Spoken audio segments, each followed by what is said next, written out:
Hi, this is Rebecca. Got to get this thing done in less than 5 minutes. Okay, first one. 4 tan theta plus the root of 3 equals tan theta. Use your algebra skills and just put a little different spin on it by unit circle. Okay, great. First thing is first. You want to get the like terms. So the first thing we're going to do is we're going to subtract tan theta from both sides. So that's going to leave us with t tan theta plus square root of 3 equals 0. Your next step is to get that square root of 3, subtract from both sides.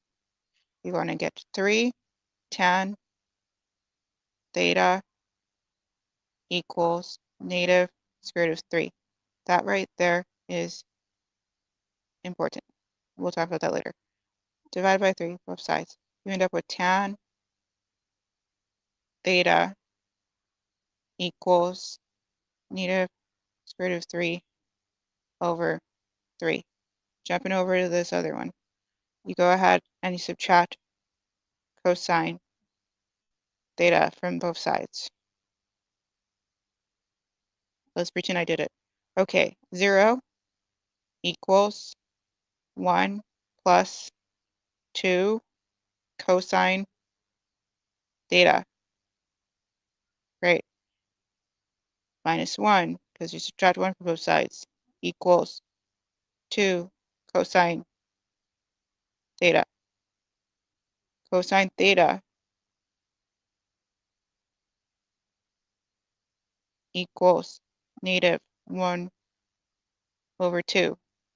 Okay, so the top is, okay, in the case of tan, this guy here, TOA, so that is opposite over adjacent. So your sine is negative square root of 3, and then your adjacent is the 3.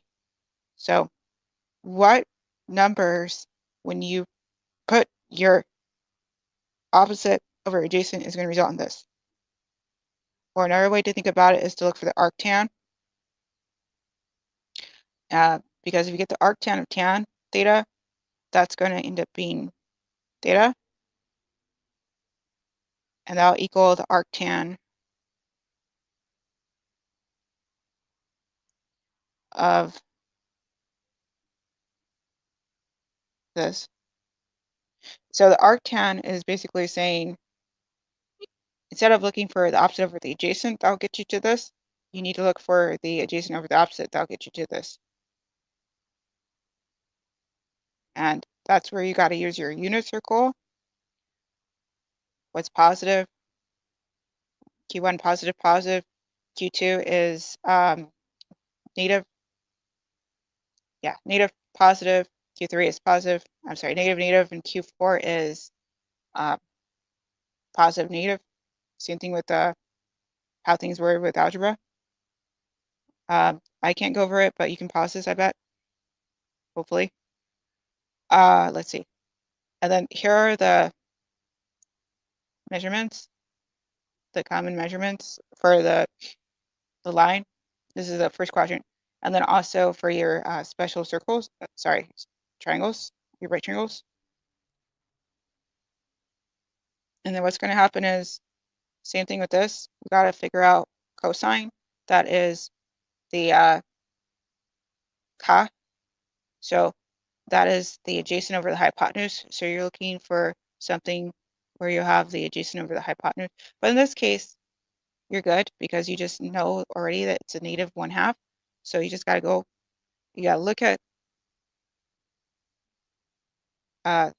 this last one, but keep in mind that's got to be negative 1. So you just got to determine which one would give you negative. And that's what you got to do. And I wish I had more time to go into this, but 5 minutes is all they give me. So, okay, bye.